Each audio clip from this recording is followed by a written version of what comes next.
청산별곡 보겠습니다. 여러분 다 풀어봤죠?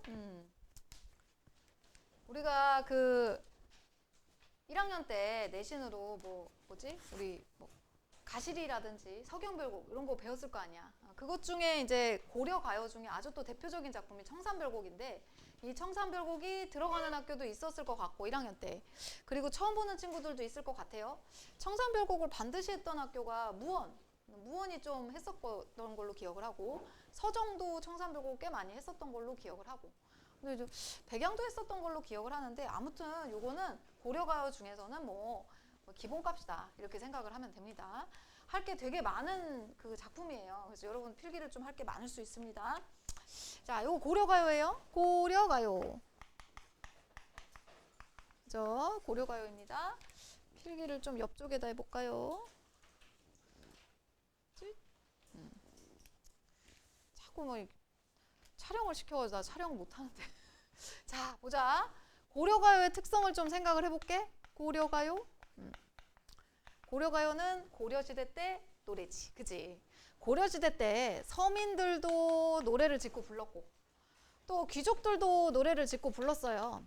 사실은 이거를 다 합쳐서 고려가요라고 하는 거야. 사실은. 그리고 서민들이 짓고 부른 노래를 우리가 고려소교라고 하죠. 사실. 그리고 귀족들이 짓고 부른 노래를 경기체가라고 합니다. 경기체가. 이렇게 얘기를 해요. 요거를 합친 게 고려가요긴 해. 그런데 이 경기체가 요쪽은 좀 작품성이 뛰어나진 않아요. 뭔 소리냐, 이렇게 문학이라는 건 읽어서 사람들의 좀 마음을 조금 이렇게 울려야죠. 감정적인 부분을 좀 자극을 해서 이렇게 해가지고 내가 그거에 공감을 하게 만들고 위로를 받고 위안을 받고 이게 문학의 어떤 역할이잖아. 근데 이쪽은 좀 뭐랄까 좀 자기네의 자부심 나 이렇게 산다? 어때? 멋있지? 이런 내용이야. 그러니까 사실 이게 문학성이라고 했을 때는 좀 문학성이 뛰어나다고 볼 수는 없어요. 그래서 학교에서 우리가 고려가요를 배울 때는 사실 요거를 배워. 이걸 거의 안 배워요. 내가 어렸을 때 고등학교 교과서에 이게 들어가 있었어요. 경기체가가. 그래서 나는 어렸을 때 경기체가를 배운 사람인데 요즘은 경기체가가 거의 나오지 않는 추세랍니다. 그래서 거의 이쪽에서 배우고요. 그래서 요즘에는 고려가요는 곧 고려소교를 이르는 말로 좀 통칭해서 쓰인다 이렇게 생각을 하면 되고 엄연히 따지면 두 개를 합쳐서 고려가요다 이렇게 생각하면 돼. 근데 웃긴 게 뭐냐면 고려소교도 그렇고 경기체가도 그렇고 똑같아요. 뭐가? 어떤 그 형식적인 특징이 무슨 소리냐? 우리 고려가요 배웠지? 3분후 배웠죠. 둘 다 3분 후예요. 그것도 되게 신기하지, 그지? 3음보입니다. 3음보. 분연체, 분절체, 이러죠. 후렴구 이렇게 얘기하지. 요 세 가지 특성이 두 작품, 두 갈래 모두 다 있습니다. 이렇게 생각을 하면 돼요. 3음보. 그러니까 세 덩어리예요. 세 덩어리. 그래서 대부분은 이제 음수율로 따지면 3, 3, 2조에 3음보다 우리 이렇게 얘기를 많이 하지? 근데 이제 예를 들면은 3, 3, 2조 가실이 있고 발이고 가실이 있고 이런 식으로 세 글자, 세 글자, 두 글자 이런 것도 있고 또 서경별곡 같은 경우는 뭐냐면 서경이 말하난 이거였잖아. 3, 3, 3이었단 말이야. 그러니까 한두 글자는 좀 차이가 있을 순 있어요. 3, 3이 이렇게. 요게 이제 음수율이고요. 그죠? 이렇게 조의 3음보이다. 이렇게 볼 수 있고 경기체가 같은 경우는 또 원순문, 진노시, 공노사륙 이런 식의 3, 3, 4 이런 식의 음수율을 좀 보이기도 해. 어쨌든 간에 세 덩어리고 음수율이 해봤자 한두 글자의 차이고 좀 비슷비슷하다 이렇게 생각을 하면 되겠어요. 둘 다 3음보예요. 둘 다 3음보고 분연체의 구성. 그러니까 현대시에서 보여지는 연과 행으로 이루어진 구성 요런 게 우리 고려가요에서 볼 수가 있다라는 거지. 그리고 사실 고려가요에서 가장 많이 힘줘서 배우는 파트가 요거잖아. 후렴구. 후렴구가 어떤 의미를 갖느냐 했을 때는 의미가 없는 게 대부분이에요. 의미가 없는 게 대부분이죠. 얄리얄리 이런 게 의미가 뭐가 있겠습니까? 위 두어렁청 이런 거 의미 없어요. 혹은 의미가 있더라도 전체적인 내용 맥락과 맞지가 않죠. 그럼 이거를 뭐라 그러냐면 유기성이 떨어진다는 표현을 써. 유기성이 뭐야? 뗄래야 뗄 수 없는 성질이다. 이런 뜻이야. 뗄래야 뗄 수 없다는 건 이렇게 이야기의 흐름이 연결이 매끄러워야 된다는 소리인데 가실이 있고 가실 거예요 하다가 대평성대 이런단 말이야. 전혀 후렴구의 내용이 전체적인 내용 맥락과는 맞지가 않아. 마치 맥을 끊는 듯한 느낌이 강하지. 그래서 이게 의미하는 것은 무엇이냐? 원래는 서민들이 불렀던 노래를 궁중에서 행사 때 편입이 되어서 썼다. 궁중가요로 삽입이 되는 과정에서 이 윗사람들의 입맛에 맞게 내용을 좀 편집하고 개작한 흔적이다. 이렇게 우리가 배웠었지. 이 부분 굉장히 중요하고 또 후렴구의 역할이 좀 중요했었어요. 기억나요? 각 연의 끝부분에 있어요. 거의 후렴구가. 그래서 각 연의 내용을 좀 분리시키는 역할을 한다. 그치? 이런 역할을 하기도 하고 또 후렴구가 강연의 끝부분에 항상 같은 자리에 나오고 그래. 또 그걸 통해서 알 수 있는 건 이거는 한 작품이야 라는 느낌이지. 그치? 그래서 또 통일성을 줘요. 그래서 어떻게 보면 통일성이란 표현과 내용을 끊는다란 표현은 맞지 않는 것 같지만 또 후렴구의 기능 역할을 했을 때는 맞는 설명이다. 이렇게 보는 거지. 알겠지? 고려가요에 대한 생각이 좀 새록새록 나나? 나고 있나? 어때? 나고 있어? 아무 생각 없으면 안 되고 어쨌든 이렇게 생각을 해보고 우리가 이제 청산별곡을 들어갈 텐데 길이도 길고요. 그리고 상당히 할 내용이 많아요. 이게. 자, 한번 보도록 할게요. 네, 좋습니다. 자, 보자. 살얼이 났다. 청산의 살얼이 났다. 이렇게 우선 시작을 하고 있어. 자, 이게 삼음보라 그랬지. 자, 삼음보 세 덩어리라 그랬어요. 근데 대부분 요거 하면은 살얼이 났다. 청산의 살얼이 났다. 쌤, 사음보인데요. 이래. 그러면 안 돼요. 삼음보야. 어떻게 삼음보냐? 살얼이 났다. 이렇게. 청산의 살얼이 났다. 이렇게 삼음보야. 그러면 음수율, 글자 수는 어때? 세 글자, 두 글자. 이렇게 되지. 3, 3, 2조, 3음보. 이게 여기 나오는 거야. 알지? 3, 3, 2조, 3음보다. 자, 그리고 요거 보면 살얼이 났다 비슷하죠. 그러면 A 해볼게. 청산에는 변했어. 살얼이 났다 비슷하네. 이게 그 유명한 AA, BA 구조. 알았죠? AA, BA 구조. 다가 3, 3, 2조, 2조, 3음보. 이게 뭐야? 운율 형성의 요소이다. 운율 형성 요소이다. 요런 거 좀 알아둬야 되겠고. 자, 그러면 이제 우리 지금 딱 한 줄밖에 안 했어. 되게 많이 한 것 같은데 한 줄이야. 자, 여기서 또 중요한 게 바로 청산이죠. 청산이 무엇입니까? 자, 청산을 좀 정리해 볼게요. 자, 이 청산의 의미는 자, 우선은 이상향일 수 있어요. 이상향, 지상낙원, 고통이 없는 공간, 완벽한 공간. 그런데 우리도 조금 살아봤잖아? 이상향이 있을까? 우리가 살면서 인간에게 이상향은 없어 사실. 머릿속에 그려지는 어떤 미지의 세상이고 원하는 세상이지만 100% 우리한테 맞는 이상형은 없단 말이야. 알았지? 이상향일 수 있고요. 두 번째는요. 어떻게 해석이 되냐면 이게 현실이 너무 힘들어서 어쩔 수 없이 선택한 현실의 도피처이다. 도피처. 이렇게도 해석이 됩니다. 그리고 이렇게 해석하는 견해로 봤을 때 청산별곡의 해석이 좀 잘 이해가 되기도 해요. 자, 이렇고요. 이게 바로 청산이고 뒤에 똑같이 이제 살얼이 났다 이렇게 나와. 바다도 그래요. 자, 요 공간이 이상향이고 현실 도피처고요. 요 공간하고 반대되는 공간이 나와요. 그 반대되는 공간이 뒤에 나오는데 물 아래. 여기 나오죠, 여기? 요거는 속세예요. 우리가 살아가고자 하는 현실의 공간이다. 이렇게 보면 되는 거지. 그래서 이 공간의 특성 반드시 기억해 두기. 알았지? 그럼 다시 갈게. 살얼이 났다. 청산의 살얼이 났다. 그러면은 요거는 이제 청산이란 건 이상향 아니면 도피처다. 자, 그럼 살얼이 났다의 뜻은 뭐냐? 살고 싶나? 아니면은 살아야겠다. 아니면은 뭐 살아야만 하는데 이런 식으로 해석이 좀 여러 가지예요. 자, 정리를 해볼게요. 요것도. 자, 요거는 살고 싶다. 요렇게도 해석이 되고 살리라. 반드시 살리라. 요렇게도 해석이 되고 살았어야 하는데 진작 갔어야 하는데 이렇게도 해석이 돼. 그러면 살고 싶다 하면 이 공간은 소망하는 공간이고 반드시 살 거야 라는 건 의지의 공간이고 그때 살았어야 했는데 이건 뭐냐면 약간 후회의 상황이다. 이렇게 볼 수가 있어. 여러 가지로 해석이 가능합니다. 우리 고려가요라는 게 입에서 입으로 전해지다가 궁중에서 행사 때 쓰이면서 세종대왕님이 한글 창제하시고 그때 한글로 기록됐다 그랬잖아. 그치? 그러니까 이게 한글로 기록되는 과정에서 약간 이제 이게 좀 각색도 되고 그런 것도 있지만 우선은 옛 한글의 모습으로 기록이 됐거든요. 그래서 지금의 상황에서는 좀 해석이 분분한 부분이 상당히 많아요. 이런 게 많습니다. 자, 그럼 볼게요. 뭐 살고 싶다, 청산에 살고 싶다. 아니면 반드시 살 거야, 청산에 살 거야. 뭐래도 상관없어요. 아무튼 살고 싶은 공간이래.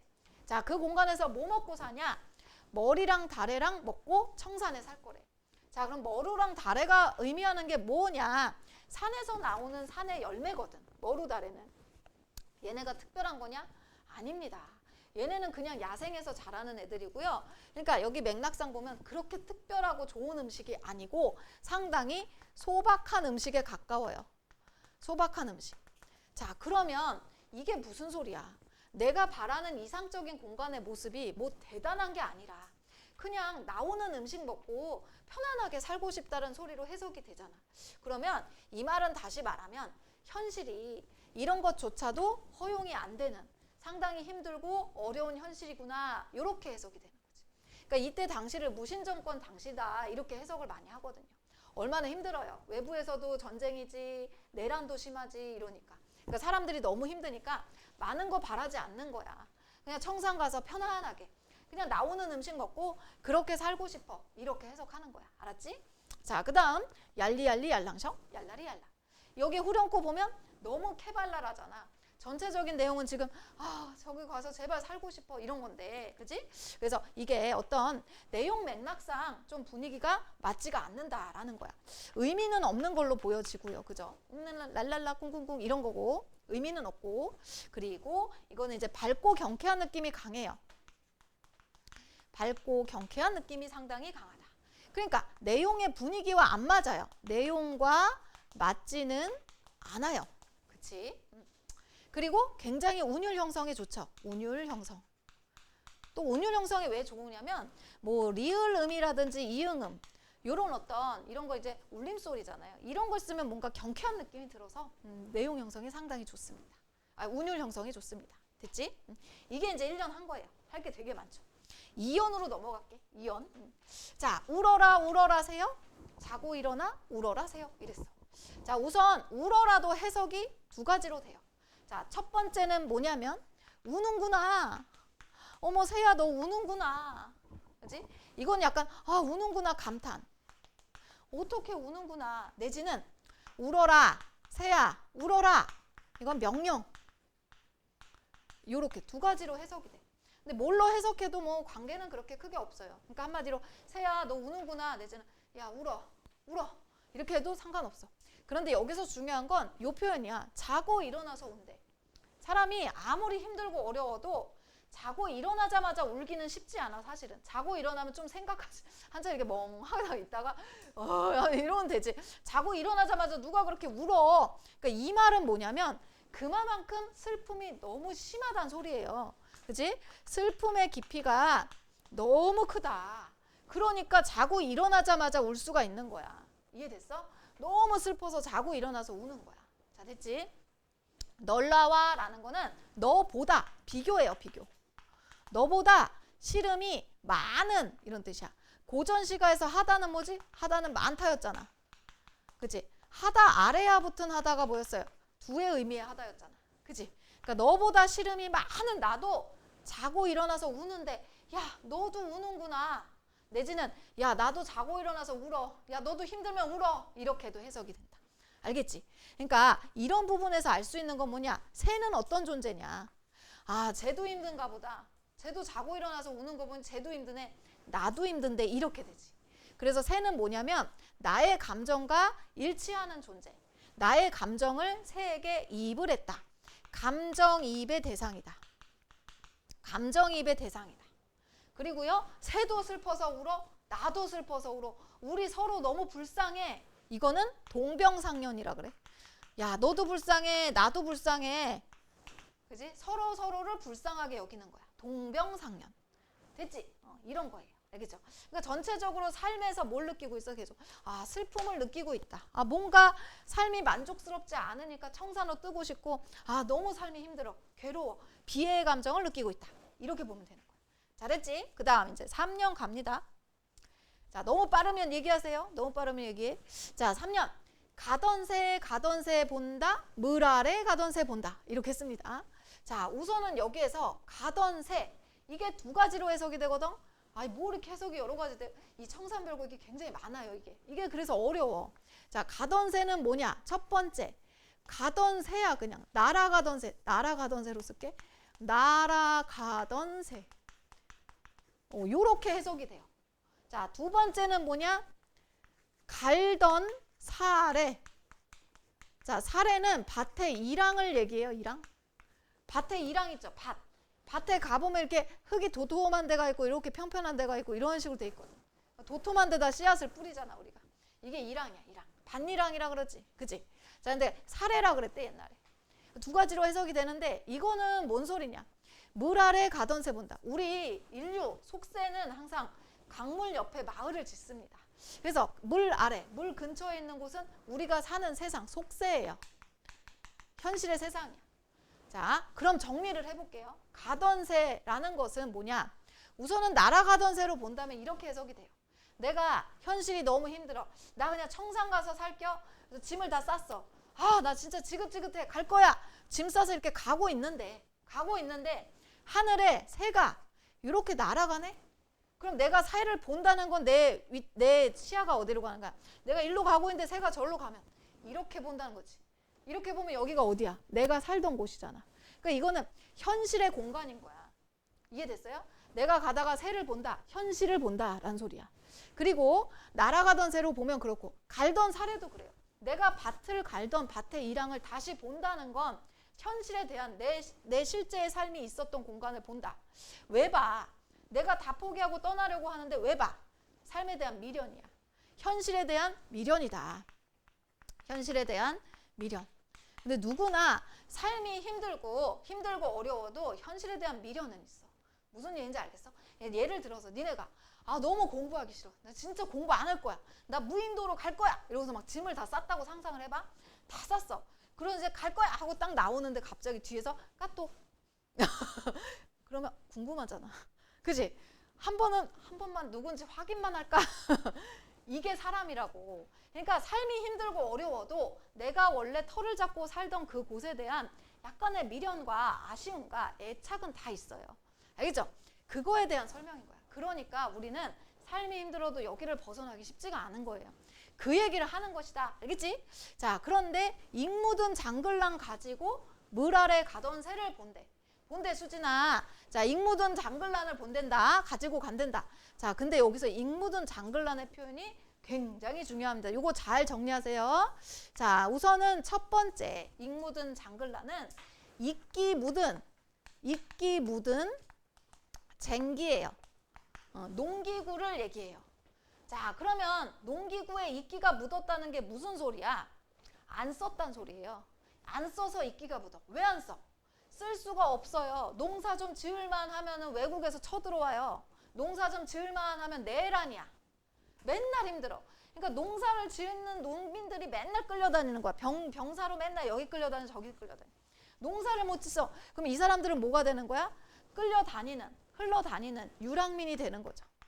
어디 정착을 못하고 여기저기 흘려다니는 그런 유랑민이 된다라는 거지.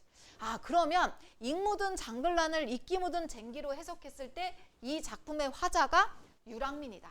농사를 짓고 정착하고 살고 싶은데 그렇게 살지 못하는 유랑민이다. 이렇게 화자의 성격이 제시가 되는 거야. 두 번째, 아니에요. 그게 아니고요. 이끼 묻은 은장도예요. 이렇게 해석하는 견해도 있어요. 자, 그러면 은장도는 누가 쓰는 거야? 자, 은장도는 누가 써요? 그 은장도는 옛날에 그 여인들이 절개를 지키려고 폼에 뭐 이게 품고 다녔던 뭐 그런 칼이잖아요. 근데 그게 이끼가 묻었다는 건 뭔 소리일까? 안 썼단 소리예요. 왜? 님하고 헤어졌어. 그러니까 내가 사랑하는 사람이 없으니까 내가 그 사람을 위해 지킬 절개라는 것의 의미가 사라졌단 소리예요. 그러니까 요거는 어떻게 해석해? 실현당한 여인이다. 실현당한 여인. 이렇게 해석이 돼요. 요걸 이끼 묻은 은장도로 해석하면 아 실현당한 여인 이렇게 가는 거야. 자 됐지? 자 그 다음에 세 번째 아 또 있어요? 아 또 있어요. 날이 무딘 아이고 왜 이러냐 미안해 다시 쓸게. 자 날이 무딘 병장기. 앞선 시간에 미옥쌤은 필기를 되게 이쁘게 잘하는데 나는 필기를 못해가지고 그냥 개떡같이 써도 그냥 알아들어. 날이 무딘 사람이 다 갇힐 수는 없잖아, 그치? 나도 장점이 있겠지. 날이 무딘 병장기 무슨 뜻이야? 날이 왜 무뎌져? 날이 무뎌지는 건 많이 써서 그런 거야. 자, 그럼 병장기가 왜 무뎌졌을까? 전쟁이 많았다는 거죠. 전쟁이 많고 내가 싸움이 많았다 이 소리예요. 그래서 이거는 누가 불렀을까 하면은 아 변방을 지키는 병사가 썼다 이렇게 해석이 또 됩니다. 알겠죠? 혹은 그 외에 또 이런 해석들도 있어요. 그 외에 이게 작품이 무신 정권 때 지었다 이렇게 돼가지고 아 그 외에 무신들이 막 이렇게 난을 일으키고 막 무신들이 다 윗자리를 해먹잖아. 그럼 누가 소외가 돼? 지식인들이 이제 자기네들은 소외가 돼. 그러니까 자기들이 뭔가를 알아도 나설 수가 없는 사회적인 분위기가 되는 거거든요. 무기력한 그 당시에 지식인들 요런 사람들이 요거를 썼다. 이렇게도 해석이 됩니다. 알겠죠? 그래서 요런 식으로 이 부분을 어떻게 해석하느냐에 따라서 화자를 이렇게 볼 수 있다라는 거예요. 해석의 그러니까 맥락이 굉장히 다양하죠. 됐죠? 자, 아무튼 그래서 이거를 가지고 물 아래 가던 새를 본다는 건 속세에 대한 미련. 내가 여기 좀 뜨고 싶은데 못 떠. 이런 소리다라고 볼 수가 있습니다. 자, 그 다음 볼게. 그 다음 이럭저럭 해서 일인공 절인공하여 이럭저럭이란 뜻이야. 일인공 절인공하여 낮은 어떻게 좀 지냈는데 오리도 가리도 없는 밤은 또 어찌하느냐 이렇게 얘기했어. 자, 오리도 가리도 요거가 내신에서 해석 문제로 굉장히 많이 나오는 문제 중에 하나예요. 이게 뭐냐면 올 사람도 갈 이 도 이런 뜻이에요. 알았지? 올 사람도 갈 사람도 없는 수진아, 올 사람도 갈 사람도 없댄다. 수진아. 자, 오리도 가리도 없는 밤은 또 어떻게 지내냐 이 소리야. 자, 정리를 해볼게. 이럭저럭 해서 낮은 지냈어. 우울증 환자들이 상상해봐. 우울해. 낮에는 어때요? 해가 좀 있죠. 그러면 낮에는 우울하면 뭐 하면 되냐면 어떻게 집안 청소하고 이러면 좀 덜 우울해. 막 이제 육체 노동을 하는 거야. 에어로빅도 하고 막 청소해. 어떻게든 지냈어. 밤에는 어때? 밤에는 움직이기가 좀 그렇잖아요. 밤에 우울함이 확 밀려온 거지. 아, 올 사람도 갈 사람도 없는데 밤은 어떻게 지내지? 걱정하는 거야. 알았지? 그럼 여기서의 어떤 화자의 정서. 올 사람도 갈 사람도 없어. 고독이야, 고독. 외로움. 이렇게 보면 돼요. 알겠죠? 고독과 외로움의 시간이다. 자, 그 다음 볼게요. 어디에다 던지려던 돌이냐? 아, 누구를 맞히려던 돌이냐? 이렇게 얘기했는데 우선 돌코 요거는요.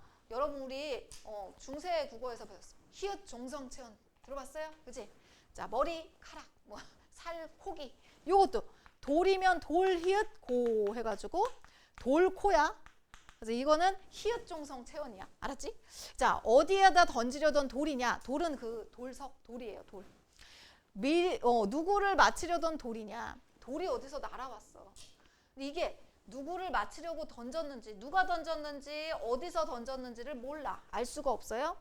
미워할 사람도 사랑할 사람도 없이 맞아서 온다. 요것도 해석 잘 나오니까 확인하고 괴리라는 게 뭐냐면 우리 고전 시가의 필수적인 단어 중에 하나지. 괴다는 사랑하다야. 그러니까 요거를 해석하면 뭐야? 미워할 사람도 사랑할 사람도 없이 맞고 운대. 그지? 자, 그럼 이게 무슨 소리냐? 우리가 인생을 살면서 어디선가 돌이 날아올 수 있어. 그러니까 뭐냐면 이게 인생에 있어서 고통의 상황이 올 수 있죠. 시련의 상황이 올 수 있는데 만약에 그게 누가 던졌는지, 어디서 던졌는지, 어떤 상황에서 던졌는지를 알면 내가 어떻게 하면 돼?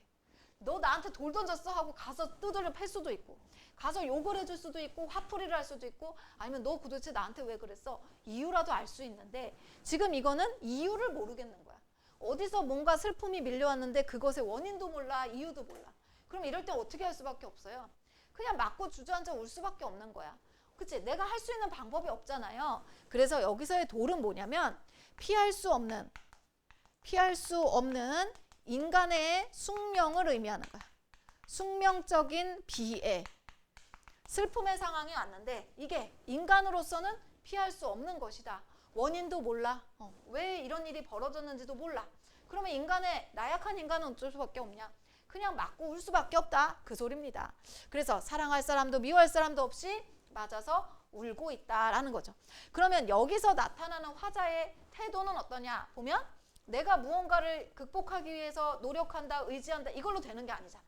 어디서 왔는지 모르니까 이건 그냥 맞고 울어. 이거는 체념이지. 체념이다. 이렇게 보면 되는 거지. 알겠지? 그래서 여기서의 화자의 정서는 체념이다. 그지? 자, 그 다음에 좀 두 번째 파트가 된 거예요. 살얼이 살얼이랐다. 발알에 살얼이랐다. 파트 2예요. 바다예요. 발알이 바다예요. 그래서 여기서의 바다는 청산하고 동일해요. 똑같아요. 알겠지? 이상향 내지는 도피처야. 자, 거기서 뭐 먹고 산대? 나마자기 구조개. 나마자기 구조개가 뭐냐면 나문재와 굴조개란다. 나문재가 뭐냐면 해초래요. 해초. 해초랑 굴이랑 조개랑 먹고 바다에서 살 거야. 그러면 해초나 굴조개도 어때? 그냥 바다 가서 먹을 수 있는 소박한 음식인 거야. 머루, 다래랑 통하지. 그지? 그러니까 얘가 바라는 게 대단히 어떤 멋있고 훌륭한 그런 삶이 아닙니다. 부유하고 윤택하고 그걸 바라는 게 아니라 평범한 아름다운 평범한 삶을 얘기를 하는 건데 그게 안 되는 거죠. 그래서 더 슬프게 느껴지지. 그치? 계속 볼게요. 가다가 듣는다. 애정지 가다가 듣는다. 아직도 애정지가 해석이 안 된대요. 이게. 자, 그런데 우리가 추측을 하는 거야. 정지라는 표현을 어떻게 해? 우리 요즘에도 가끔 할머니들이 정주에 항아리가 있다. 정주가 뭐냐면 부엌을 정주라고 하거든요. 부엌. 그러면 애가 붙었잖아. 그래서 이거를 외딴 부엌이다. 우리가 이렇게 해석을 하긴 하는데 이건 사실 확실하진 않대요. 근데 이걸 어쨌든 지금은 그냥 외딴 부엌이라고 해석한답니다. 외딴 부엌을 가다가 듣는데 자, 뭘 듣냐? 사슴이 장대에 올라서 해금을 켜는 것을 듣는데 자, 그럼 이게 무슨 소리야? 이것도 좀 해석이 다양해. 자, 첫 번째는 이 사슴이 진짜 사슴이에요. 내가 전에 얘기했나? 동물원에서 가장 냄새나는 애가 누구야? 가장 냄새나는 애가 사슴이에요. 사슴 우리를 가기 한 500m 전부터 냄새가 나요. 동물원 안 가봤니 얘들아? 이 무미 건조한 표정들을 보게. 나는 동물원을 되게 좋아해서 혼자서도 동물원 자주 갔었거든. 가면 내가 좋아하는 그 애가 있어요. 내 친구가. 내가 제일 좋아하는 애가 말이거든, 말. 근데 걔가 애완용 말이야. 아주 키가 한 요만해요. 애완용 말인데 요만해가지고 동키 같은 느낌인데. 동키 알지? 슈렉에 나온. 근데 동키는 좀 싼 티가 나잖아, 애가. 근데 요 애완용 말은 귀티가 나요. 뭔가 애가 유럽 유럽 왕자님 같아, 애가. 그런 애인데 아무튼 걔가 이름이 꽃말이야. 꽃말. 플라워 홀스. 걔가 왜 플라워냐? 꼬리가 말은 이렇게 됐는데, 그지? 머리카락같이. 걔는 꼬리가 막 이렇게 됐어.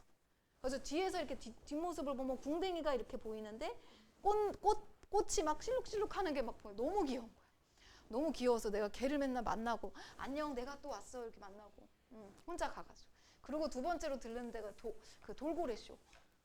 돌고래쇼를 너무 좋아해가지고 돌고래쇼 보고 울고 나와요.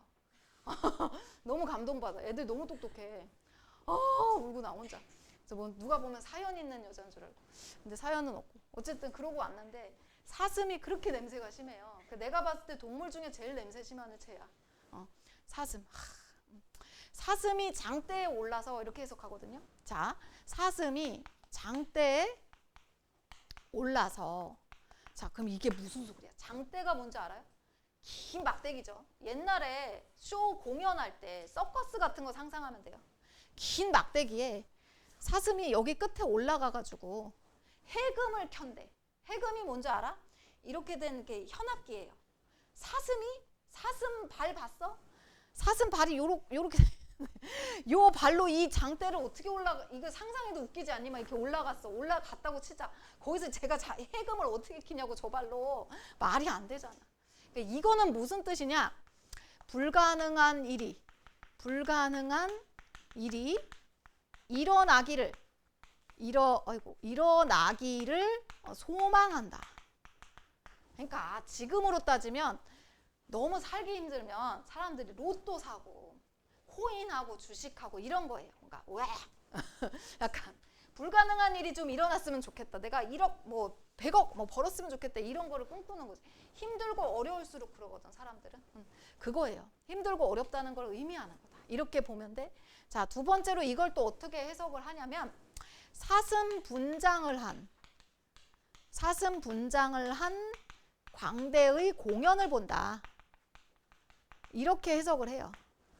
그럼 이건 또 어떻게 되냐면 의미가 우리가 삶이 힘들고 어려울 때 여러 가지로 이제 나를 위안하려는 어떤 행동들을 하죠. 그 중에 하나가 TV 보면서 연예인들 보면서 깔깔거리고 웃는 거지.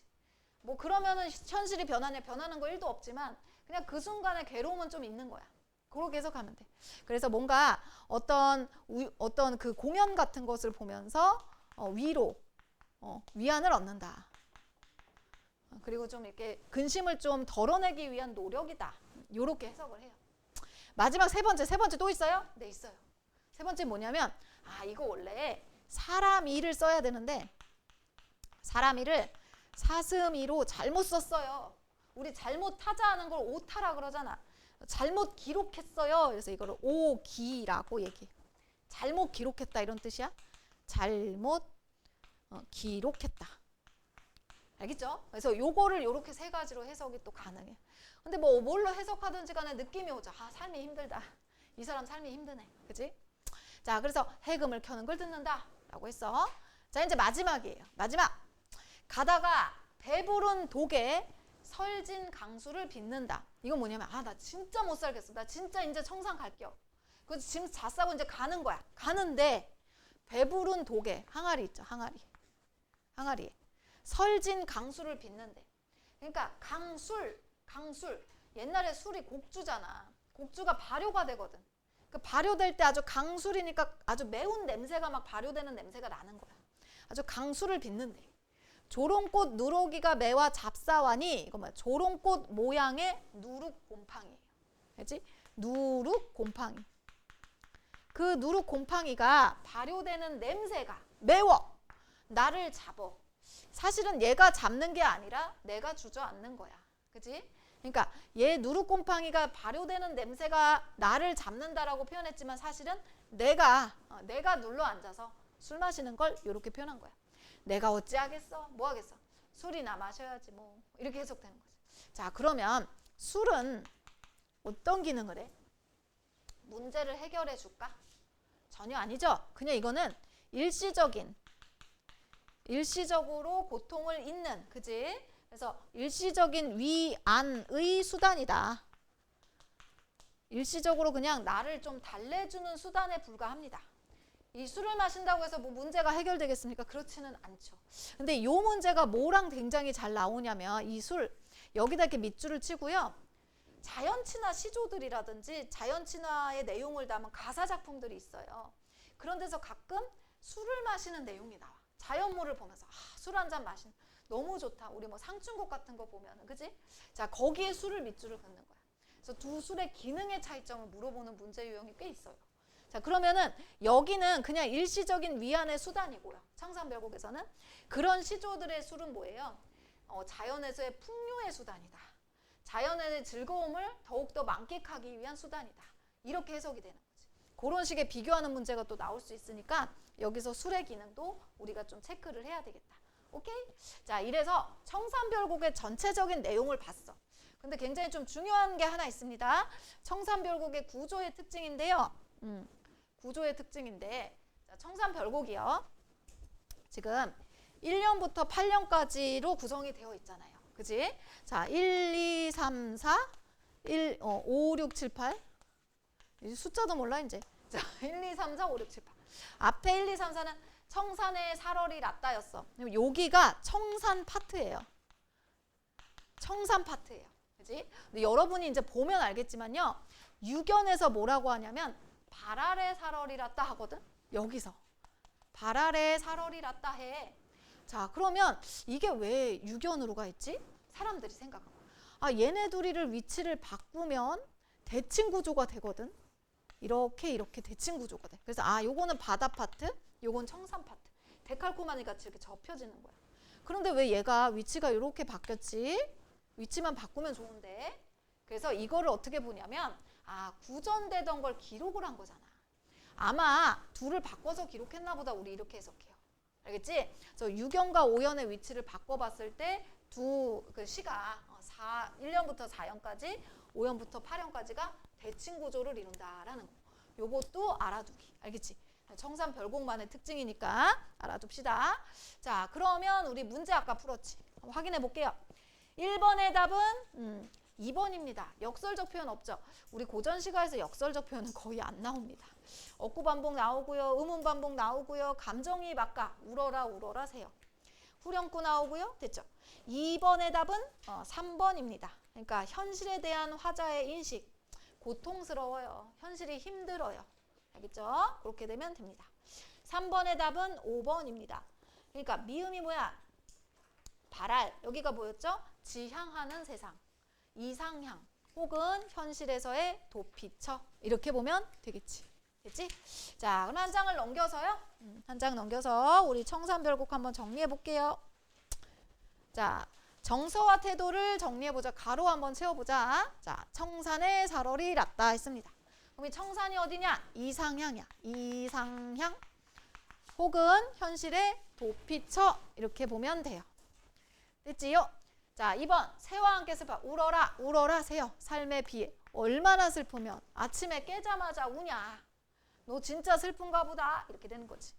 자, 물 아래 가던 새를 본다. 물 아래 본다. 물 아래 가던 새 본다. 이건 속세에 대한 미련의 정서. 오리도 가리도 없는 밤을한 또 어때하리라. 고독감, 절망. 요거를 절망적인 절망 이상하다. 고독감과 비애라고 할게요. 비애. 외로움. 극도의 외로움이죠. 어디에서 누구를 맞히려던 돌인가, 어디서 날아온 돌인가, 돌을 맞고 그냥 운대. 체념. 내가 할 수 있는 일이 없으니까. 그리고 바다에 살고 싶어. 이것도 이상향. 사슴이 사슴 발로 장대에 올라가. 기적을 바라는 마음. 그지? 불가능한 일이 일어나길 바라는 마음. 내지는 뭔가 공연을 보고 일시적 위안을 얻는다. 독한 술을 마신다. 술을 통해 고뇌를 해소하고자 한다. 술이라는 건 일시적인 위안이 될 뿐. 근본적인 해결책은 되지 않는다. 라는 것도 알아두기. 자, 그 다음 보자. 2번. 자, 청산 발할. 여기는 어디예요? 현실의 도피처. 이상향. 현실과는 대조되는 공간. 밤은 또 어떻게 지내냐 해서 밤은 절대 고독의 시간. 절망의 시간. 외로운 시간. 돌은 어디서 날아가는지 몰라. 그냥 맞고 울 수밖에 없어. 피할 수 없는 숙명적 비애. 숙명적 비애. 요렇게 보면 돼요. 자, 3번. 표현상의 특징 정리해보자. 표현상의 특징. 아이알리아 리알라숑. 울림소리 리을 이응음을 사용했어요. 후렴구죠. 후렴구. 캐 발랄한 느낌. 운율감. 음악적인 효과. 유사한 식구가 반복됐어. 살얼이 났다. 그지? 그래서 화자의 정서를 또 강조하죠.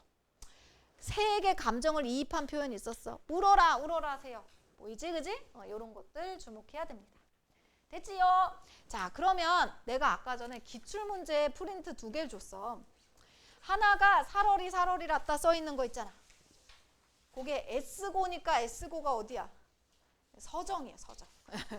자, 2025년이면 작년이에요. 작년이에요. 2학년. 자, 보세요. 지금 청산의 살얼이 났다. 청산별곡 있고 그 밑에가 한림별곡. 아까 얘기했던 그치? 고려가요 중에 하나 한림별곡이에요. 어려울 거 없어요. 이게 원수문, 인노시, 공로사료 뭐 이런 거. 위 시장의 경기 어떠하니 있고 이거 뭐 글 잘 쓰는 사람들 이름을 쭉 열거한 거야. 그리고 이 사람들 어때? 멋있지? 이런 거예요. 자랑하는 거예요. 그지? 자, 1번. 가의 표현상의 특징으로 적절한 것은 했어. 자, 1번의 답은요. 2번입니다. 2번이에요. 어구를 반복해서 의미 강조하고 있고요. 또 말을 건네는 방식을 사용해서 동병상련의 처지 드러내고 있다. 그쵸? 감정을 사물에 이입했다. 요거는 괜찮아요. 감정이입이 있어. 근데 과거와 현재가 대비되는 건 없어. 그리고 후렴구는 사용했지. 근데 사음보야? 사문보잖아. 근데 이거 의외로 이런 거에 나가는 친구들 많아. 그러니까 잘 우리 기초를 잘 다져놓자. 4번 역설적 표현. 역설은 웬만한 거기 고전에는 안 나옵니다. 정석과 같은 데 외에는 안 나와요. 자, 5번이요. 서리적 표현으로 신뢰감을 강조해? 뭐 신뢰감까지는 여기서 나와 있지 않지. 자, 그다음 뒷장. 가를 감상한 내용, 적절하지 않은 거, 시대적 배경에 대한 이야기 있습니다. 자, 이번의 답은요. 4번입니다. 4번. 설진강수.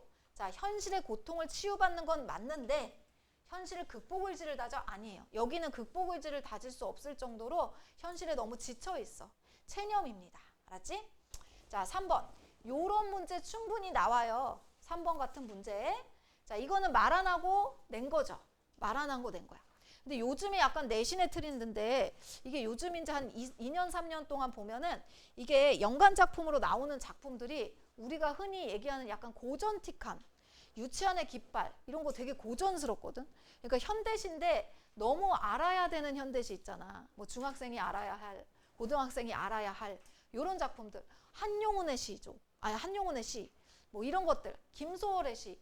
이런 것들이 요즘에 좀 나오기 시작을 해요. 그러니까 또 다시 기초로 가는 느낌? 이런 느낌도 좀 들어. 근데 백양은 또 아니에요. 백양은 상당히 낯선 작품들이 많이 나오는 그런 게 아직도 이어지고 있고요. 화정이 좀 한용운 시를 많이 내는 편이죠. 화정이 좀 그래요. 좀 우리가 반드시 알아야 하는 그런 작품들 많이 내는 학교. 그러고요. 작년에도 특이하게 서정에서 이렇게 유치원의 깃발이 나왔어요. 자, 여기서 보면은 우리 깃발 배웠잖아. 뭐였지? 여기서 이상향. 저 푸른 해원, 바다를 향하여 흔드는 노스텔지어의 손수건 이랬으니까 해원이 뭐야? 이상향, 도피처 이렇게 되는 거야. 4번 같은 문제는 서정의 전매 특허죠. 서정에서 시작한 것 같은데 다른 학교가 다 따라하는 모두 고르시오. 정말 싫어. 모두 고르시오 문제. 자, 이 문제가 거의 이 유형이 요즘에 아주 화수구, 뭐 무언이고 다 나와, 그지? 자, 4번의 답 1번입니다.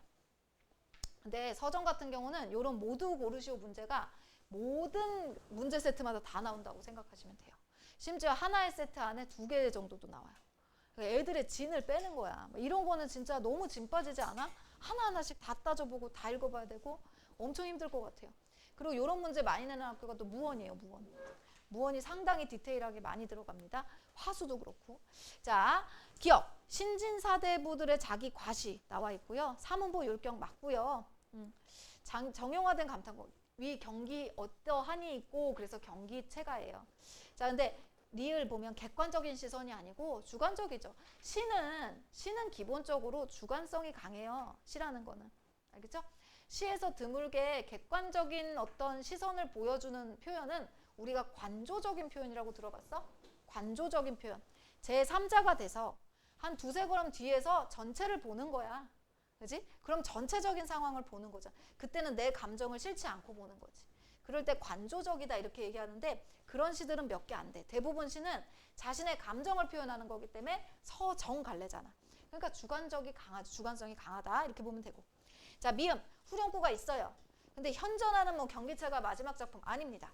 자, 비읍 우의적인 방법. 우의가 뭐야? 돌려 말하기. 여긴 아니에요. 직설적이죠. 우리 경치 어때? 요거 멋있지? 이거는 아주 직설적이야. 됐지? 자, 요렇습니다. 자, 그리고 요거 이제 기출문제 우리 봤고요. 그 다음에 우리가 봐야 되는 작품이 29페이지에 동동이라는 또 고려가요가 있어. 근데 여기 29페이지에는 딸랑 4개 나왔죠. 근데 사실은 이게 동동이 이게 길어요. 13년으로 구성되어 있거든요.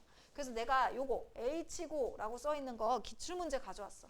이게 동동의 전문이라고 생각하면 돼요. 그치? 그래서 조금 쉬는 시간을 갖고 동동의 전문을 보도록 할 거야. 이거랑 같이 볼게. 자, 조금 쉬었다가 할게요. 좀 쉽시다.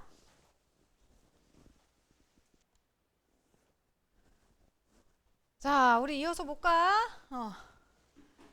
자, 이 준비한 거는 여기가 이제 화수고입니다. H고라서 화수고예요.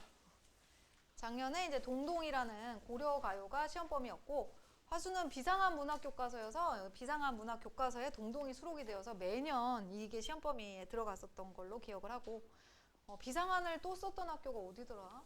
화수였던 거, 화수밖에 없었던 것 같긴 한데 화수밖에 없었던 것 같아요. 근데 이제 동동이란 작품 자체가 다른 교과서에도 있었기 때문에 그리고 업돌에도 워낙에 유명해서 고려가요 배우면서 연관으로도 언제든지 나올 수 있는 그런 작품이다. 이렇게 생각하면 돼.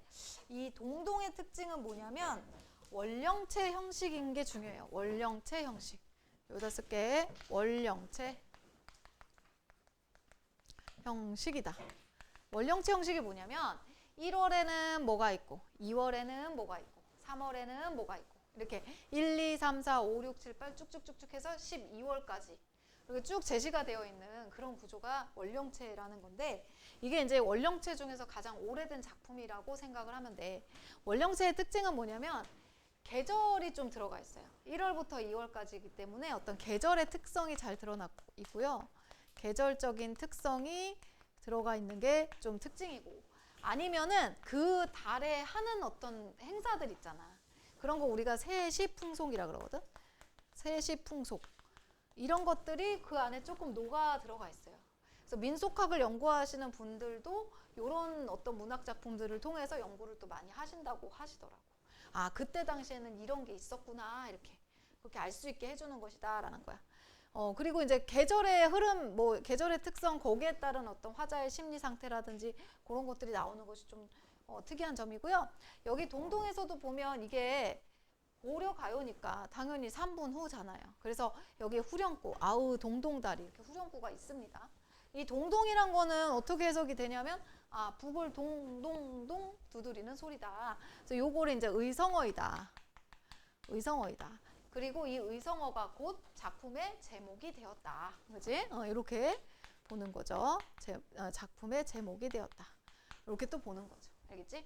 그리고 이 작품에서는 이제 여기 1년이 좀 이걸 서사라 그래요. 서사. 이거는 1월, 2월, 3월, 4월하고 관계없이 그냥 맨 앞에 딱 붙인 건데 내용을 보면 덕이라고 하는 거는 곰배에 받잡고 복이라고 하는 것은 림배에 받잡고 곰배랑 림배가 정확히 무슨 뜻인지는 잘 모르는데 우리 사설시조 중에서도 뭐 있잖아. 님이 오신단 말 듣고 저녁밥을 일찍 지어 먹고 신발 벗어 품에 품고 뭐 하면서 곰비 님비 님비 곰비 천방지방 지방천방 들어봤지? 거기 나오는 게 곰비 님비거든. 이게 아마도 이게 곰배가 이렇게 여러 학자들의 해석에 배 있잖아. 배 타는 배 쉬 타는 배에 뒷부분을 곰배라고 한대. 여기는 이제 뒤라고 해석이 많이 되고요. 이 부분을 앞을 림배라고 한대요. 그럼 이제 정리를 해보면 덕이라고 하는 건 뒤에서 바치고 복이라고 하는 건 앞에서 바칩니다. 이런 거야. 그럼 이게 왜 들어가냐. 덕이라 복이라 하는 것을 나자라 바치러 왔습니다. 이렇게 시작하거든. 그럼 이게 우리 궁중에서 행사를 한다는 걸 상상을 해보면 임금님 앞에서 노래를 하잖아요. 임금님 앞에서 자 저희가 지금부터 쇼를 시작합니다. 덕과 복을 임금님한테 바칩니다. 둥둥둥둥둥둥 하고 1월부터 이렇게 시작을 하는 거야. 그렇게 생각하면 돼. 그래서 요거는 뭐냐면 이게 구전이 되다가 궁중가요로 편입이 되면서 이게 붙어졌을 것이다 라고 추정이 되는 거지. 이제 정리를 해보면 궁중 음악으로 편입되는 과정에서 여기에서 이제 붙여졌을 것이다 라고 추정이 돼요. 이제 알지? 그래서 임금님 앞에서 공연을 하는 그런 목적으로 이 부분이 붙여졌을 것이다 라는 거지. 이게 이제 덧붙여진 것으로 추정이 된다. 정확한 건 모르죠. 그때 당시 우리가 살았던 것도 아니고 녹음기가 있는 것도 아니고 뭐가 없죠. 그지? 근데 우리가 맥락을 봤을 때는 1월, 2월, 3월, 4월하고 전혀 관계가 없거든요. 그래서 아마도 이게 그러한 과정에서 붙여졌을 것이다. 그리고 공연을 했을 때 쓰였을 것이다. 이렇게 추정이 돼요. 알겠지? 그러면 이제 1월부터 시작을 하는 거야. 여기가 이제 1월입니다. 정월의 날인물은 얼었다 녹았다 한다. 냇가의 물이죠. 냇물이에요. 냇물. 시냇물을. 그지? 자, 1월이야. 1월 엄청 춥잖아. 요즘 1월이잖아. 2월 됐나? 시간 진짜 너무 빠르지 않니? 나는 또 늙어가고. 정말. 이 학원에서 와서 얻는 것은 늙음과 관절염뿐인가. 자, 냇물은 얼었다 녹았다 한다. 추우니까. 얼었다 녹았다 한대. 얘는 뭐야? 변화무쌍하다란 소리야. 가변성이에요. 가변성. 자, 그런데 세상, 누릿이라는 건 세상. 우리 교회에서 온 누리의 희망을. 옛날에 우리 집 빌라 밑에 살던 애가 이름이 박온누리였는데 걔네 집 교회 집사 뭐 그거 장로집인가 아무튼 그랬어. 아무튼 누리가 세상 가운데 태어난 몸이 이런 소리야. 내가 혼자 지내는구나 이런 거야. 여다란 건 지내다. 그러니까 정리하면은 나는 맨날 혼자야. 시냇가의 냇물은 얼었다 녹았다 변화무쌍한데 나는 맨날 똑같이 혼자야. 이렇게 해석이 되는 거야. 그러니까 나는 불변성. 그치? 그죠? 그래서 나는 항상 혼자 있다라는 소리를 하고 있는 거예요. 근데 그거를 내과의 물과 나의 어떤 상황이 지금 대조되고 있는 거죠. 그치? 그치? 그래서 이렇게 대조가 된다. 이렇게 보면 됩니다. 알겠지? 나와 냇물은 반대다. 그래서 여기에서 얘기하고자 하는 건 뭐예요? 이별로 인한 슬픔이죠. 그치? 이별로 인한 슬픔이다. 나 혼자 있는 고독감이다. 홀로 살아야 하는 외로움이다. 주된 정서는 외로움. 외로움이다. 이렇게 보면 돼요. 자, 두 번째 2월이에요. 2월 보름에 높이 켠 등불 같군요. 이런 소리야. 등불 다오라. 등불 같다. 2월 보름이 세시풍속이 이제 연등절이 있대요. 연등절. 이때 불교 문화권이었잖아요. 이제 고려 가요가요. 고려 시대가 그지? 불교에서 연등절 행사가 있어.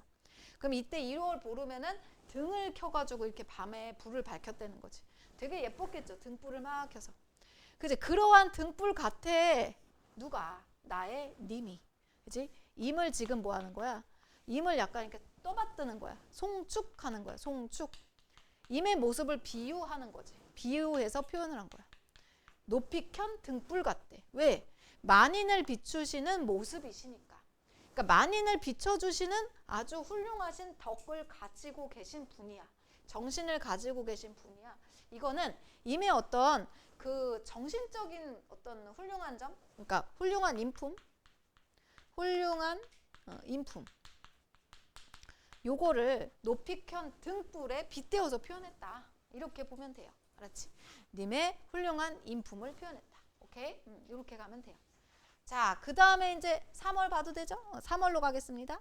3월입니다. 3월을 나며 개한, 핀, 만춘에 아주 만춘이라는 거는 아주 늦은 봄이죠. 봄. 한참 봄. 달횟꽃. 이게 진달래꽃이래. 진달래꽃. 자, 3월 3일이 삼진날이래요. 3월 3일이 삼진날. 세시풍속. 삼진날에 뭐 하냐면 진달래꽃을 따서 화전을 만들어 먹고 뭐 그렇다고 합니다. 그래서 남이 부러워할 즈을 모습을 지니고 나셨군요. 누가? 나의 사랑하는 이미. 그러니까 이게 무슨 소리냐면 지금 삼진날에는 진달래꽃을 막 채취를 해요. 사람들이. 진달래꽃의 아름다운 모습을 보니 우리 님의 얼굴하고 똑같네. 임의 어떤 겉모습, 훌륭한 외모, 그지? 이거를 빗대어서 표현한 거야. 훌륭한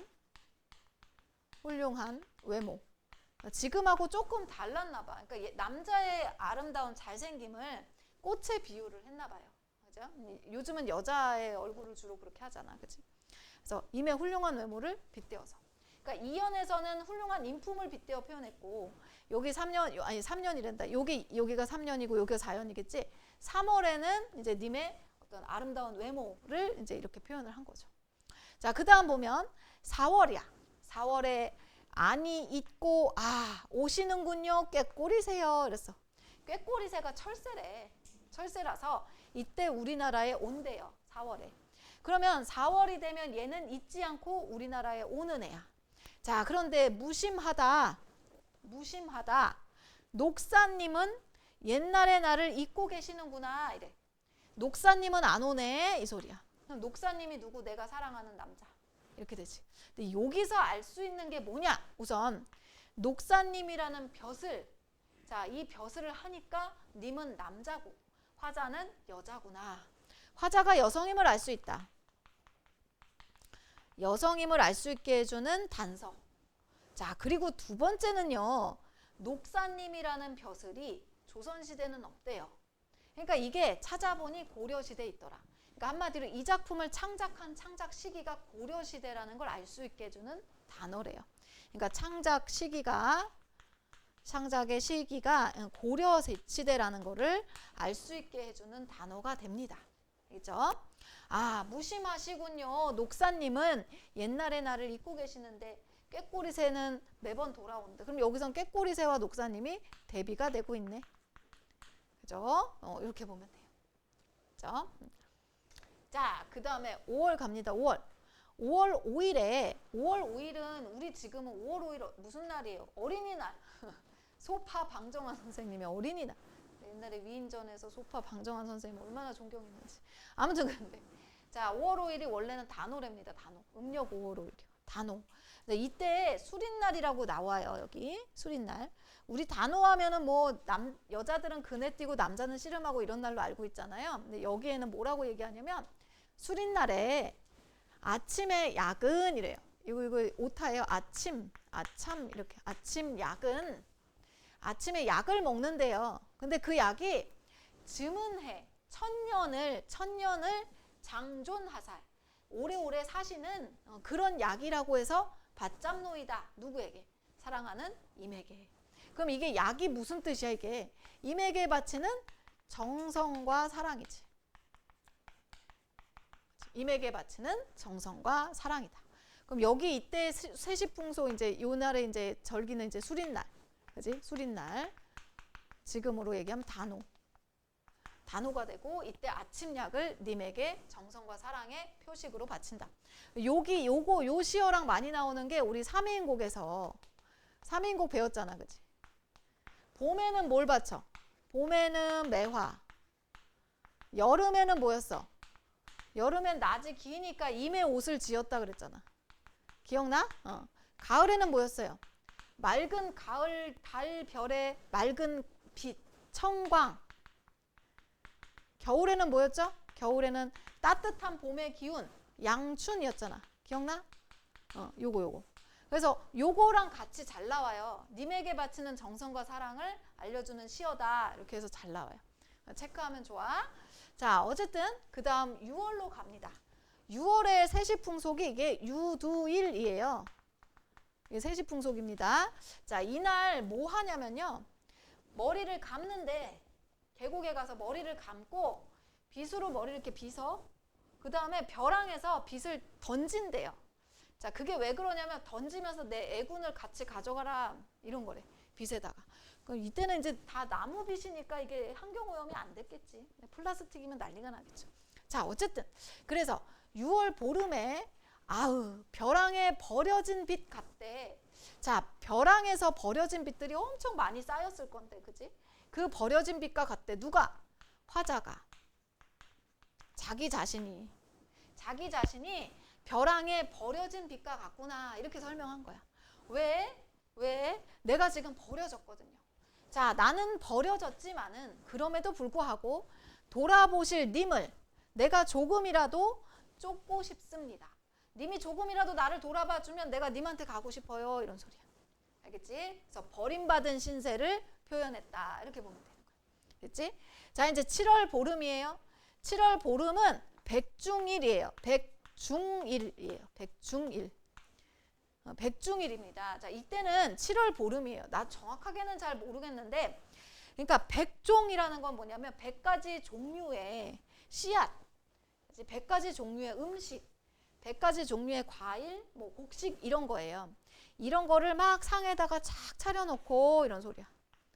진짜 100가지는 아니겠지. 그러니까 많은 종류의 음식 내지는 씨앗 이런 거 막 차려놓고 제사를 지내는 거야. 하늘에 대고 기도하는 거야. 그럼 시즌이 7월 보름이면 농사로 이제 수확하기 전이니까 아마도 올해 농사 좀 풍년이 되게 해주십시오. 이렇게 기원하는 그런 날인 것 같지, 그지? 그렇게 하고 내가 소원을 비는데 그 소원이 뭐냐면 농사 잘 되게 해주십시오가 아니고 님과 한내 여가저 원을 비옵니다. 비잡노이다 그래. 님과 한 곳에 지내고 싶은 소원을 빕니다. 이렇게 얘기하는 거야. 그러니까 나의 소원은 오직 하나, 님과 함께 하고 싶다. 그겁니다. 알겠지? 그래서 이게 백중일이고요. 백중일에 백종을 배하여 둔다. 배라는 건 나란히 놓는다 이런 뜻이거든. 그렇게 해석을 하면 돼요. 자, 됐죠? 자, 그 다음에 8월로 갑니다. 8월 보름이 언제야? 8월 15일 광복절. 이제 음력으로는 추석입니다. 추석. 알겠죠? 그래서 8월 보름은 이제 추석이에요. 여기서 뭐라고 얘기하냐면 가뱃날이다. 한가위입니다. 한가위. 가뱃날 이렇게 표현해요.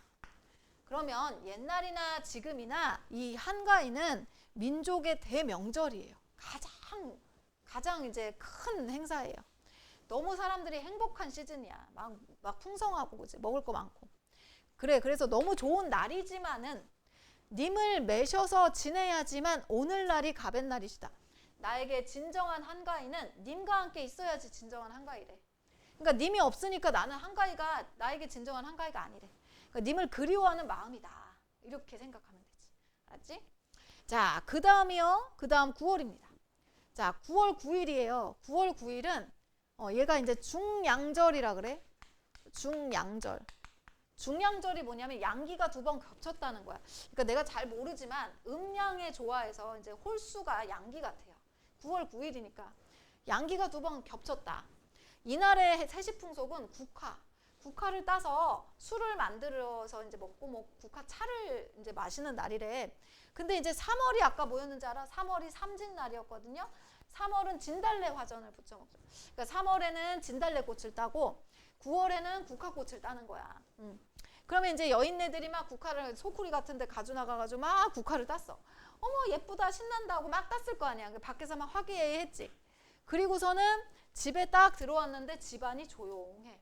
그럼 어때? 더 외롭죠. 밖에서 막 흥성흥성했는데 안에 들어왔는데 조용하면은 외로움이 확 올라오지. 그거야.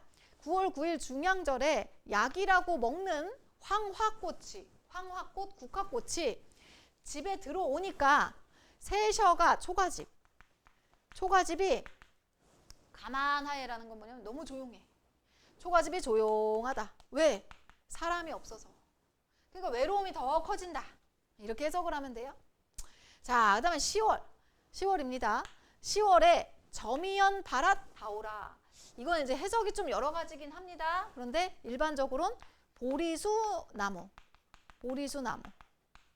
혹은 뭐 고로쇠나무 뭐 이렇게 해석하기도 합니다. 근데 이제 여기선 편의상 보리수나무로 할게요. 보리수가 이제 열매가 이렇게 빨갛거든요. 가지에 이렇게 보리수나무가 이렇게 열매가 이렇게 해요. 그러면은 요거를 먹을 때 어떻게 먹어? 열매만 똑똑 따서 먹겠지. 그럼 그 가지는 어떻게 할까? 그냥 버리죠. 땅바닥에 버리죠. 자, 점이연 바랏 다오라. 점이연 얇게 쓸어서 그냥 마음대로 버린 보리수나무 가지 같다는 거야. 보리수나무 가지.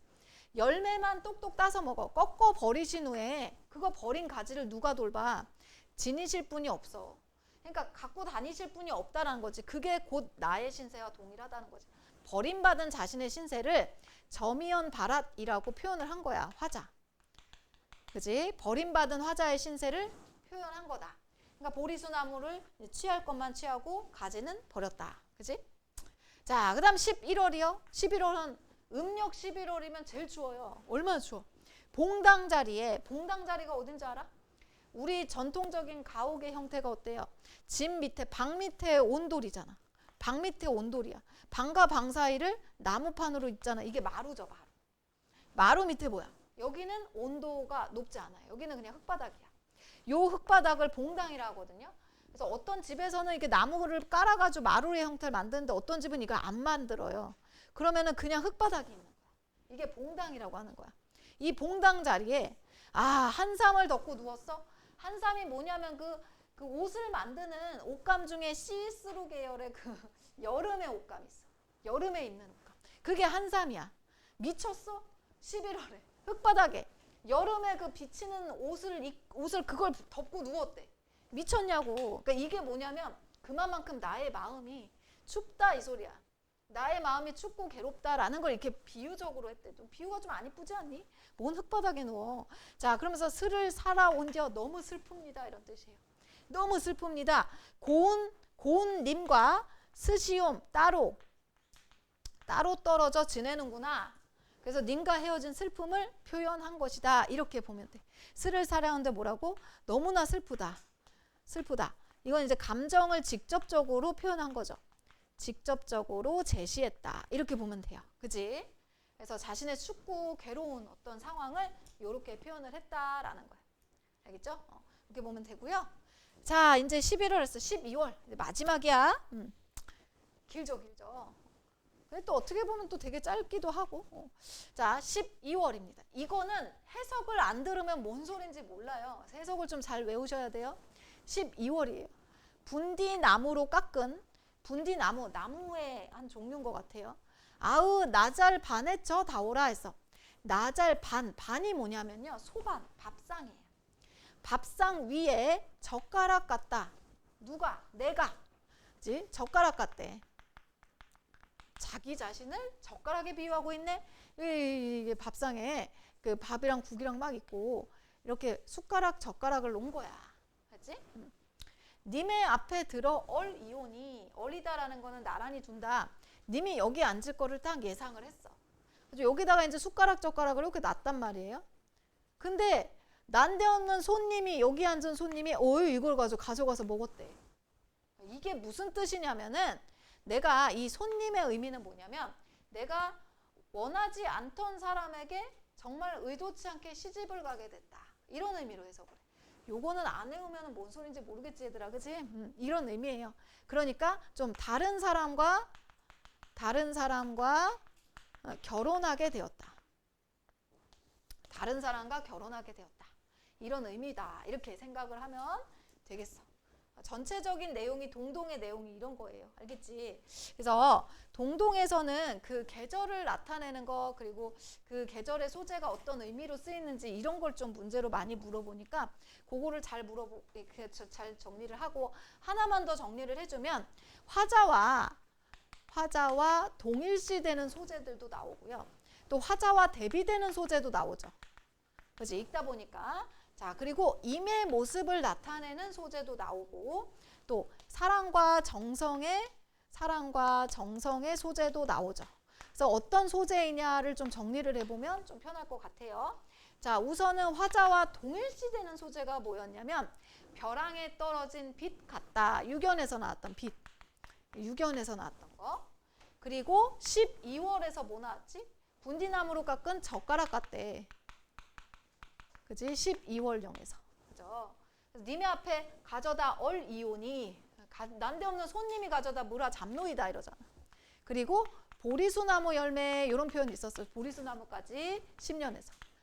꺾어 버리신 후에 지니실 분이 없구나. 버려진 신세를 나타내지. 자, 그럼 화자와 반대되는 소재, 대비되는 소재. 우선은 정월령에 냇물 있었죠. 냇물은 얼었다 녹았다 한데 자유자재로 변해요. 근데 나는 맨날 똑같이 혼자야. 이런 거. 그리고 이거는 화자와 대비되는 건 아니고 임과 대비되긴 해요. 근데 어쨌든 대비되는 게 뭐냐면 꾀꼬리. 꾀꼬리는 때가 되면 오는데 우리 녹사님은 안 오네. 그래서 나 슬퍼요. 이런 내용이었지. 그지? 자, 그리고 임이 너무너무 멋있어요. 님을 비유한 표현이 있었어요. 우선 등불. 높이 켠 등불 같다. 연등제의 등불이요. 이건 님의 인품이었지. 자, 그리고 또 하나, 님은 너무 잘생겼어요. 진달래꽃.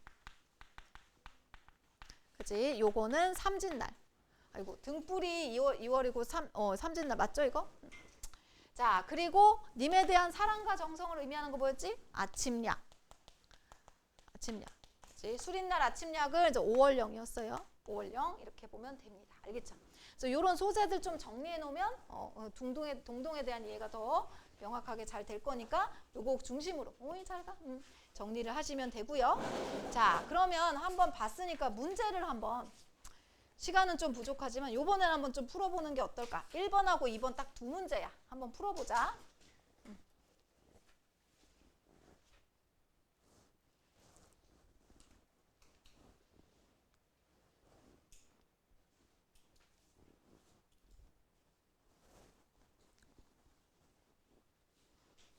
우리 작품은 다 읽어봤으니까 문제만 한번 풀어보세요.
자, 1번 한번 봤어요?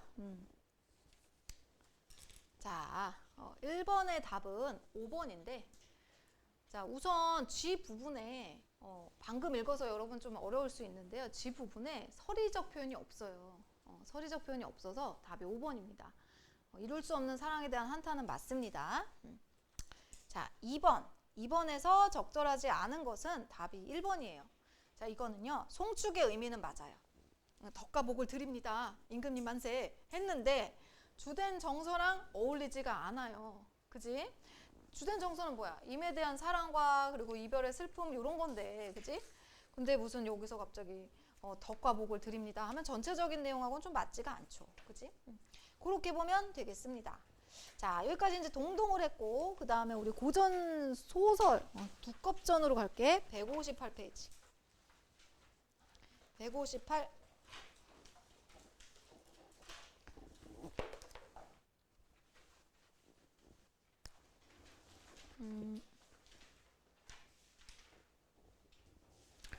이 작품은 사실은 이본이라기보다는 같은 두껍전이라는 제목 아래 좀 다른 스토리를 가지고 있는 소설이 좀 있어요. 그래서 아마 여러분이 자료를 찾으면 뭐 다른 내용이 막 나오기도 하고 아마 그럴 거야. 근데 우리 이 교재에 실린 두껍전은 되게 재밌어요. 그래서 그냥 이렇게 무슨 이게 전래동화 읽듯이 그냥 쭉 읽어가면은 될 것 같아요. 이거는 두껍전. 근데 읽다가 되게 재밌었어 나는 개인적으로. 개인적인 마음이야. 자, 요거 밑에 오름 한 장을 넘기면 두껍전에 이본들 해서 이렇게 나와 있거든요. 이본이라기보다는 그냥 제목은 두껍전인데 내용이 다 달라. 제목만 두껍전이야. 근데 주로 우리 뭐 이게 평가 문제, 모의고사 거기에 나온 거는 뭐냐면 서로 이제 여러 짐승들이 모여서 윗자리 앉기 다툼을 하는, 그러니까 재판하는 내용의 그런 두껍전이 있어요. 쟁자형이라고 나와 있지. 그죠? 그리고 뭐 여러 가지가 또 있는데 뭐 적강형이라든지 일월형 있는데 지금 우리가 읽는 요거는 적강형의 두껍전이다. 이렇게 생각하면 돼. 그래서 이렇게 다른 데서 자료를 찾아도 좀 아예 다른 내용이 나오기도 한다라는 거. 요거는 굉장히 재밌어서 그냥 이렇게 쭉 읽고 정리할게요. 자, 천상의 선관이 두꺼비의 모습으로 지상으로 쫓겨났대. 그러면 이거는 무슨 모티프? 적강 모티프라 그러지? 적강 모티프. 그래서 지상으로 쫓겨나가지고 박판서의 셋째 딸과 어떻게 결혼을 했답니다. 자, 그런데 사람들이 다 얘가 두꺼비라고 홀대해요. 그래서 이런 걸 뭐라고 하냐면 사위를 좀 박대한다. 담이다. 이야기 담자. 사위를 박대하는 이야기다. 장인의 회갑이 다가와. 동서들이 누구야? 다 이제 사위들이지. 사위들. 그런 게 있어. 이렇게 형제가 딸이 많은 집에는 이제 사위가 여러 명이잖아. 그럼 그 사위들끼리 묘하게 경쟁하는 구도가 생기기도 하고, 또 반대로 아들이 많은 집에 며느리들이 많잖아요. 또 며느리끼리 또 경쟁하는 구도가 생기거든요. 요것도 좀 그런 거죠. 동서들이 많은 거야. 얘네가 두꺼비를 이렇게 왕따를 시키는 거야. 그래서 지들끼리 이제 사냥을 가려고 해. 그래서 아우 아버님 생신이신데 제가 그냥 좋은 거 잡아드릴게요. 호언장담을 하고 간 거야. 근데 이제 두꺼비도 저도 갈래요. 야 두꺼비 네가 무슨 사냥을 해? 두꺼비 주제. 아 저도 갈 거예요. 그래가지고 그래 너도 그래 가라. 그래서 이제 내비둔 거지. 그래서 사냥을 간 거지. 어이구. 근데 이게 두꺼비가 예사 두꺼비가 아니야 얘가. 그지? 그러니까 얘가 엄청 사냥을 해가지고 막 되게 잘 잡았다는 거야. 자, 짐을 지고 오는 길에 두 동서를 만났습니다. 자, 동서들이 두꺼비는 돌아보지도 않아요. 좀 못됐다, 그지? 무시해. 그래서 하인 셋이 무겁게 지고 오는 장기 까투리를 보고 놀랐대. 아, 지가 무슨 사냥이야 하고 보는데 뒤에서 뭐 이만큼 잡아온 거야. 깜짝 놀란 거죠. 두꺼비 서방님이 잡은 것이에요. 이랬다는 거지. 그래가지고 얘네 두 동서는 장기는 고사하고 쥐 한 마리도 잡지 못하였어. 그러니까 얘는 이제 무능한 거야. 무능함.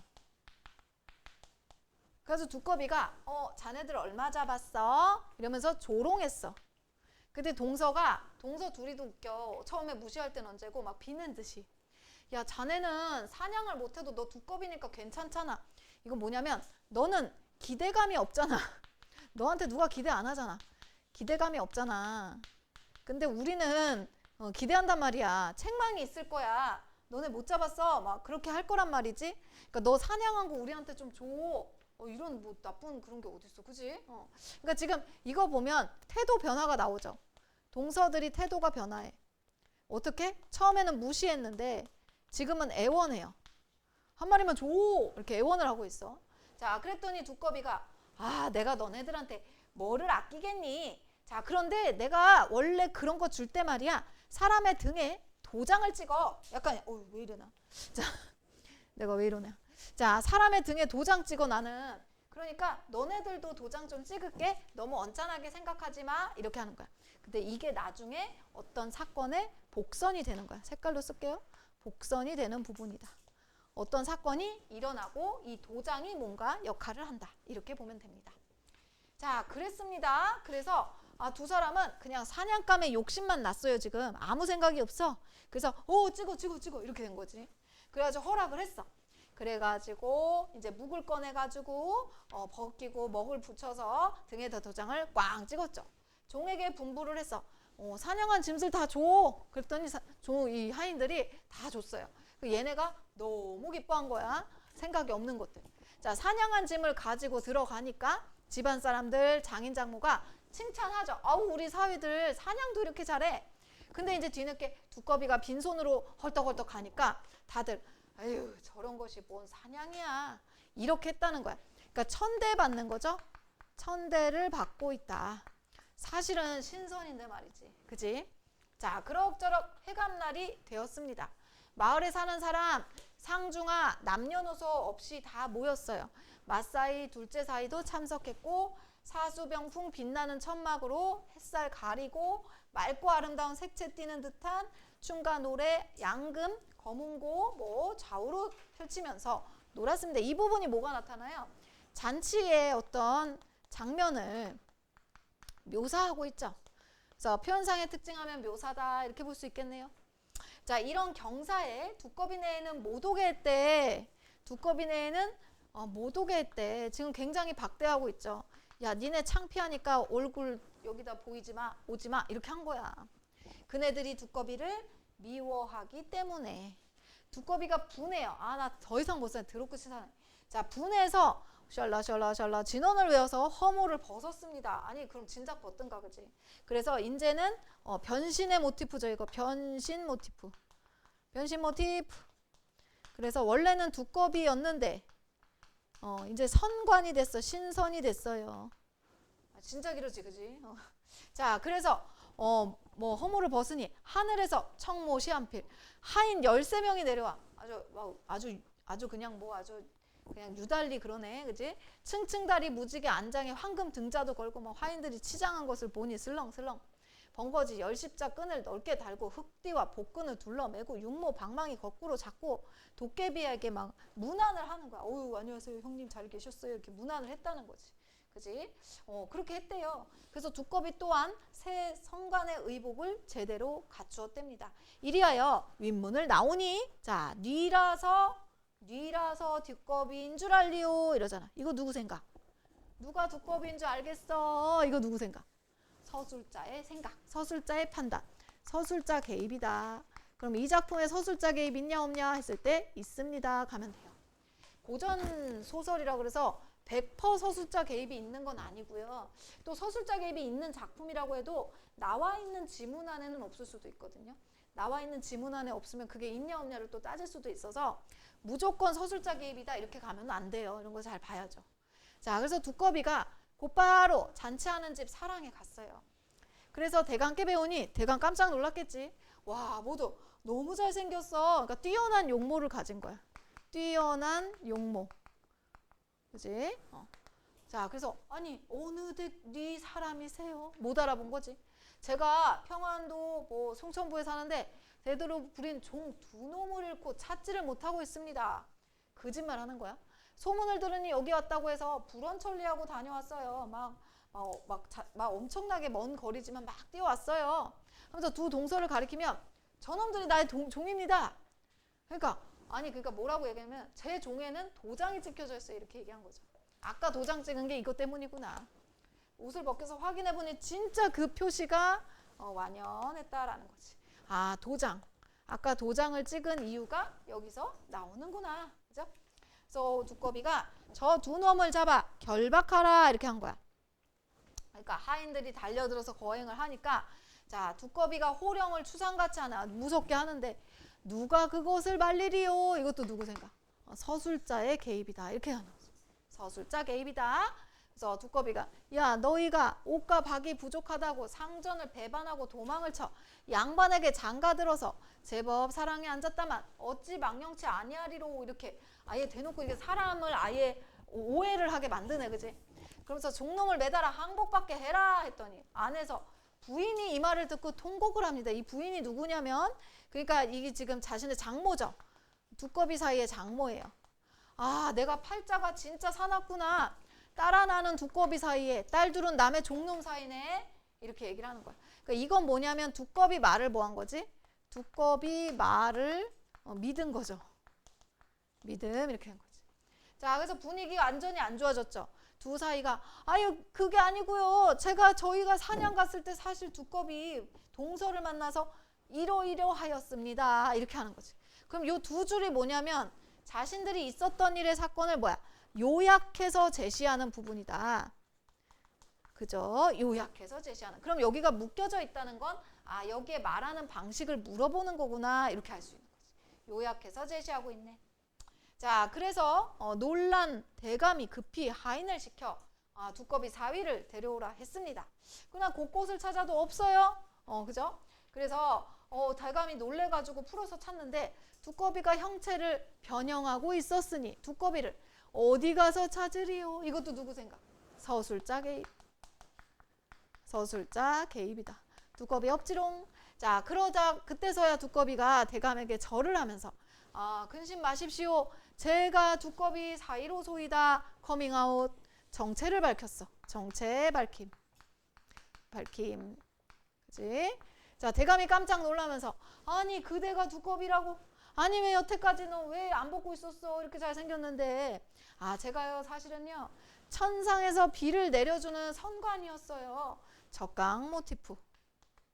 그죠? 인간에게 비를 잘못 내린 죄로 옥황상제께서 허물을 씌워서 인간에 내쳐가지고 내가 인간 세상에 내려오게 된 이유가 되겠지. 적강의 이유. 어부 노인에게 수양자가 돼서 길렀습니다. 대감의 사이가 된 건 다름 아니고 대감께서 젊은 시절 벼슬 할 때 애매한 사람을 많이 죽인 죄로 두꺼비 사이를 점지하고 자손을 없애게 한 것입니다. 그러니까 지금 이거는 전체적으로 뭐냐면 과거 사건을 요약한 것이고 지금 이 부분은 뭐냐면 너가 두꺼비 사이를 보게 된 이유 그러니까 결국 이건 뭐냐 너의 죄 때문이다. 이런 거를 인과응보다 그러지. 들어봤어? 인과응보. 죄가 있기 때문에 죄값을 치르기 위해서 두꺼비 사이를 본 것이야. 이렇게 얘기를 한 거예요. 그러니까 그 얘기를 들으니까 즐겁기도 하고 왜? 신선이 내 사이야? 너무 좋아. 근데 한편은 슬퍼. 내가 죄가 많아서 그랬다는 게 너무 씁쓸하겠죠. 자, 부인도 이 말을 듣고 마음을 진정치 못하고 기뻐서 칭찬하고 아니 저런 인물로 그렇게 흉한 허물을 쓰고 있었어? 그러면서 내 딸은 알았겠지만 그런 말을 안 했으니 참 저거 어떻게 알았어? 그러면서 대단히 기뻐하였다라는 건 사위로 인정. 사위로 인정 이렇게 된 거야. 아니 저렇게나 좋은 풍채가 어딨어. 허우대 너무 좋아. 자, 그러니까 네가 아니 부러워하리요. 이것도 서술자 개입.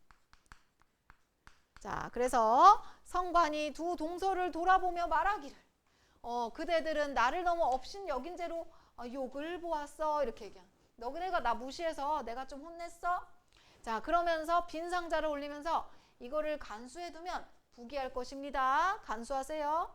자, 그리고 상황을 얘기를 하고 그러지 않아서 얼마 지나지 않아서 내성병력이 진동하면서 천상에서 옥으로 된 가마가 내려와서 성관이 제가 섭섭하지만 하늘로 갑니다. 빠이빠이. 저는 이제 돌아갈게요. 안녕히 계세요. 이러면서 이제 갔다는 거죠. 자, 이런 거 하늘에서 옥으로 된 가마가 내려와 이런 거는 비현실적인 거. 전기적인 요소. 전기적인 요소이다. 이렇게 할 수 있지. 그치? 그래서 다시 하늘로 올라갔다. 컴백했다. 이런 내용. 내용이 그냥 되게 읽어보면 이렇게 재밌는 얘기죠, 그죠? 별로 여기에서 뭐 그렇게 특별한 뭐가 없고, 뭐 변신 모티프 나왔지, 적각 모티프 나왔지, 뭐 그런 소설이다. 이렇게 보면 되고요. 내용 정리하고 마무리할게요. 162페이지인가? 요거 정리하고 가겠습니다. 자, 두꺼비는 천상에서 뭐였다고요? 선관이었어요. 선관. 그러니까 신선이었어요. 선관. 이었는데 죄를 지었죠. 비를 잘못 내려서 두꺼비로 죄값을 받았대. 두 동서 어땠어? 두꺼비 왕따 시켰어. 그래 놓고서는 짐승 또 잡으니 또 이렇게 비굴하게 달라 그러고. 도망간 종으로 몰렸죠. 도장 받아가지고. 그리고 나서 고백했어. 사실은 저희가 잡은 게 아니고요. 그지? 그리고 부인 같은 경우 이제 여기가 사위고 여기가 장모야. 두꺼비를 미워했거든요. 그래서 이 회감날에 잔칫날에 못 오게 했대. 아, 너무 박대했네. 근데 허물 벗은 거 보고 또 바로 어머 너무 잘생겼잖아 이렇게 칭찬을 했다는 거야. 참 간사하게 그지? 자, 그 다음 볼게요. 이동에 따른 서사 과정. 처음에는 이제 길에서 두 동서를 만나가지고 그죠? 그거 다 주고 도장 찍고. 그러면 이제 두꺼비가 잔치에 초대받지 못해서 분해서 이제 성관으로 변신했고, 그리고 집을 가가지고 두꺼비가 나타나서 자신의 정체를 밝히는 내용이 쭉 드러났고, 그리고 나서 다시 하늘에서 옥으로 된 가마가 내려와 그것 타고 돌아가게 되었다. 뭐 이런 얘기죠. 그래서 도장의 역할 정리하면 두꺼비가 사냥해서 잡은 짐승들을 두 동서에게 주면서 등에 찍은 겁니다. 그래서 두꺼비의 계획을 실현하기 위한 이게 수단이다. 그 뒤에 있는 사건을 암시하는 복선이다. 이렇게 보면 되겠습니다. 오케이, 됐어요. 자, 그 다음에 서대주전은 요거는 그냥 여러분 읽어보시면 되는데 간단하게 요것만 정리를 조금 해줄게. 읽는데 좀 도움을 받으라고. 이게 쥐가 주인공이에요. 쥐가.